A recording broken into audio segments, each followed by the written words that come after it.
O desgaste do escândalo Master na imagem do Supremo Tribunal Federal incomoda o presidente da Corte, Edson Fachin, que sinalizou apoio ao relator André Mendonça.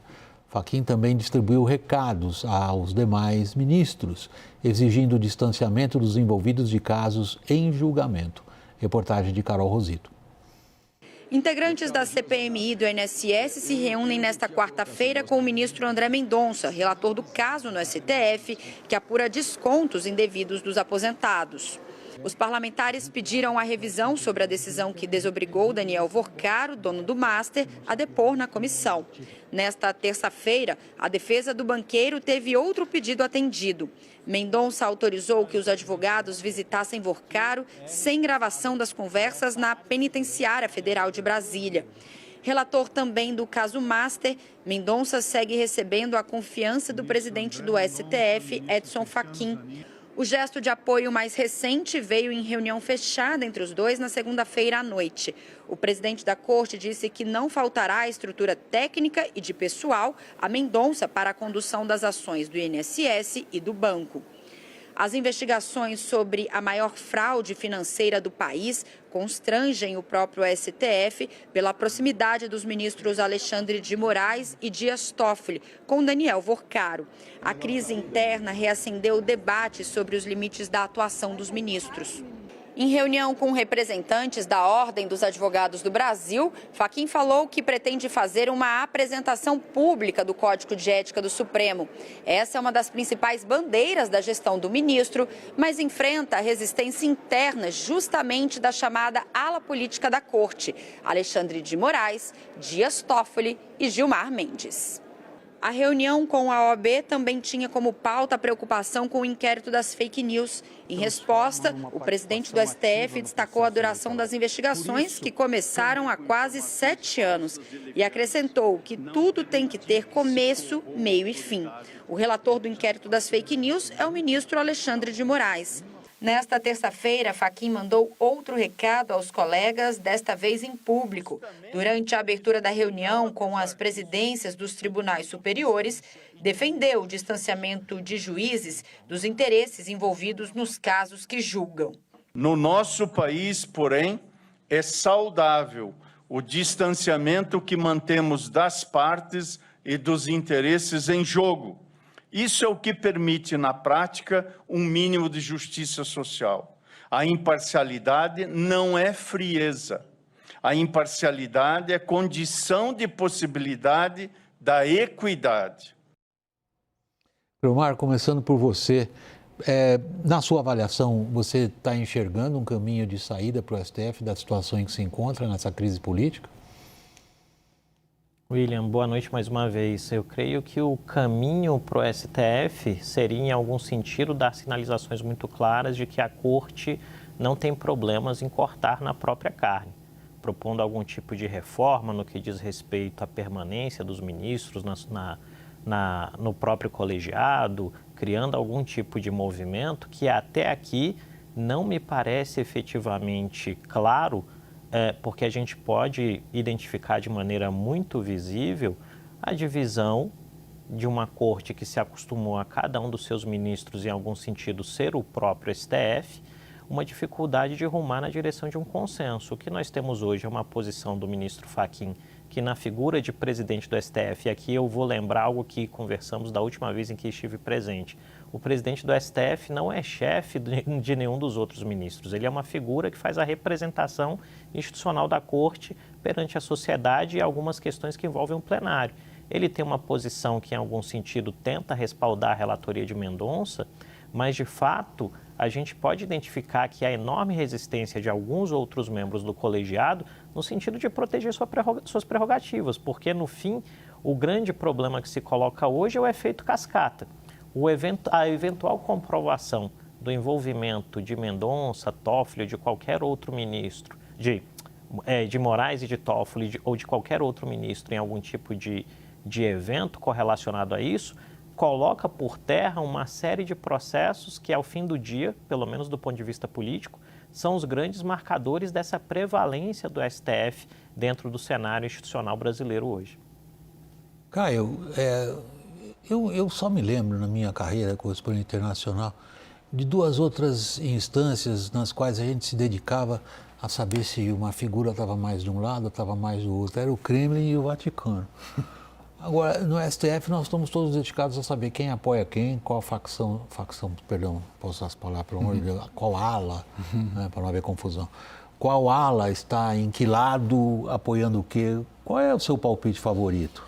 Bom, num extremo, Fachin, Carmen Lúcia e André Mendonça, a favor de transparência, a favor de código de conduta. E no outro extremo, os três ministros mais políticos, por isso mesmo os mais vocais, por isso mesmo os que mais operam também, junto à opinião pública, que são o Alexandre de Moraes, o Dias Toffoli e o Gilmar Mendes. O Dino você põe onde? E o Dino, Flávio Dino aí também. Então você tem 4 ministros num extremo, os outros 3 no outro, e você tem ali, estamos falando de 10, né? Porque uma vaga está em 10, aberto. Claro. Né? Então sobram 3, que seria Zanin, Fux e Cássio. Eu apostaria que o Fux e o Cássio, mas isso é um puro palpite mesmo, não é apuração, o que eu falei antes é apuração. O Fux e o Cássio tenderiam a estar mais nessa ala mais da blindagem, da autoproteção do Supremo, e o Zanin, eu tendo a crer que ele fica um pouco mais perto da outra turma aqui, do Mendonça, da Carmen e do Fachin, ou seja, a turma da transparência é minoritária. A gente tem praticamente cada um uma ideia própria, né, nessa situação. Para responder a mesma pergunta que eu comecei a nossa conversa com o Creomar, você está vendo um caminho, Thaís? Não, William, porque o Creomar trouxe aqui um fator que já está sumido do STF há algum tempo já, que é o consenso. Porque para haver consenso, eles precisam concordar pelo menos com a premissa. E a premissa hoje desses dois grupos é uma premissa que desconsidera os fatos, porque os fatos são inegáveis. Há uma correlação dos negócios da família do ministro Dias Toffoli com o grupo do Vorcaro, correlação direta. Há uma correlação direta dos negócios da família de Alexandre de Moraes com Daniel Vorcaro. Ninguém pode negar esses fatos. Quem negou esses fatos até agora foram os ministros Dias Toffoli e os ministros Alexandre de Moraes. Eles, numa audiência que o ministro defendeu, que, o ministro Alexandre de Moraes, coitado dos ministros que vão demonizar as palestras, o Dias Toffoli dizendo... Até a reunião secreta, você está se referindo? Não. Aquela audiência aberta em que o Alexandre de Moraes fala que ministro... pode dar aula, daqui a pouco o ministro não pode mais fazer nada, porque estavam demonizando as palestras. Tem direito de receber os dividendos. Exato. Ali ele tinha que ter usado aquela oportunidade para dizer, inclusive eu sou sócio. Quer dizer, precisou aparecer um relatório de 200 páginas, lixo jurídico, nas palavras de Flávio Dino, aí sim na reunião secreta que vazou,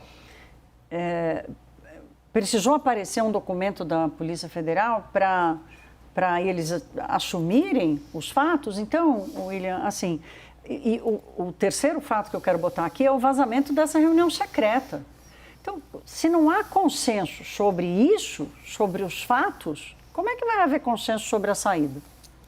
Creomar, você é CEO de uma consultoria de risco político.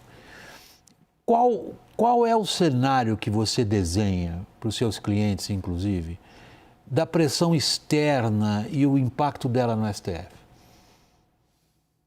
William, obrigado pela pergunta. É realmente muito boa. O cenário que a gente tem conseguido identificar hoje, desenhar para os clientes, é que efetivamente a gente tem, numa primeira variável de maior probabilidade, uma grande dificuldade do ministro Fachin de avançar no sentido de um movimento mais robusto de transparência. Isso quer dizer o quê? Ele pode conseguir ali, com um consenso mínimo, algum tipo de norma balizadora, como um código de conduta, mas quando a gente faz a aritmética da posição dos ministros, por sorte e felicidade, a gente está muito próximo daquilo que o Caio muito bem levantou aqui. Essa percepção de maior abertura da corte para tentar, em algum sentido, recuperar aquela credibilidade desgastada pelos últimos acontecimentos acaba sendo minoritária quando você conta as cabeças ali efetivamente.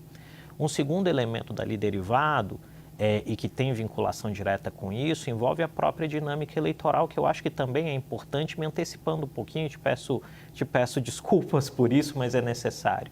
Que significa dizer o quê?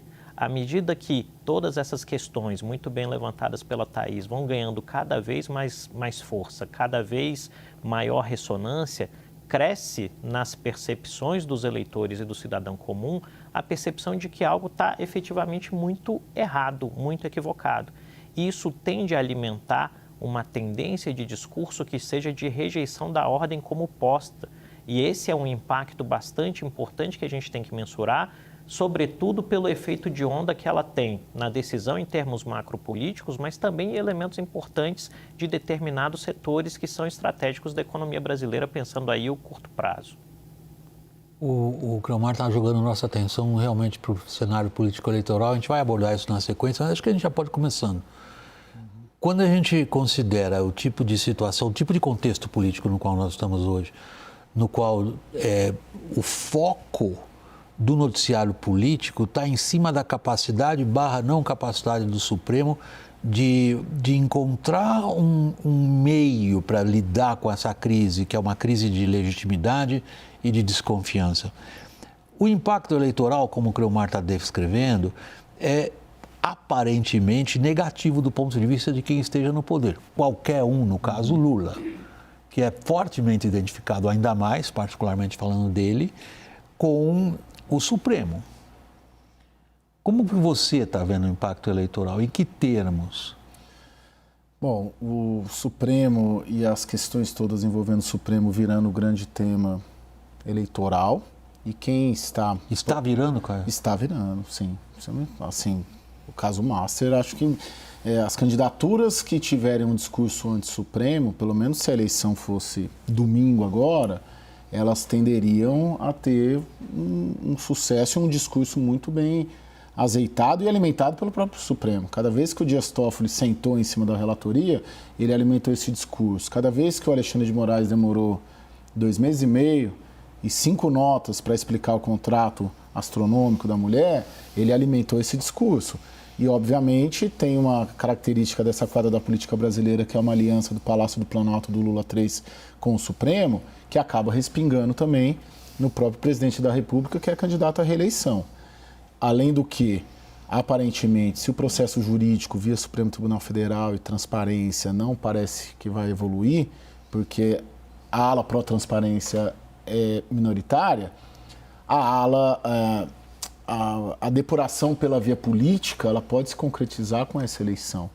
Então passa-se um discurso que, olha, o Supremo não vai se depurar, então vamos nos depurar pela política. E como que se depura pela política? Elegendo uma maioria no Senado favorável a empichar um ministro do Supremo. Isso realmente pode acontecer com o Supremo alimentando esse discurso e essas candidaturas. Há um outro aspecto, Thaís, que a gente vê às vezes as manifestações de ministros do Supremo, alguns deles indignados com a postura da imprensa profissional, dizendo que a imprensa profissional não está entendendo o que está em jogo, e a gente contra-argumenta dizendo o seguinte: vocês que não estão entendendo o que está em jogo, porque em boa medida, se a gente considerar o que a gente sente, o que transpira, mais do que transpira, o que transborda dos meios empresariais, qualquer segmento, seja agro, seja serviços, seja setor financeiro e industrial, e é inédito, pelo menos na minha percepção, é uma profunda hostilidade em relação ao Supremo. Não é mais aquela postura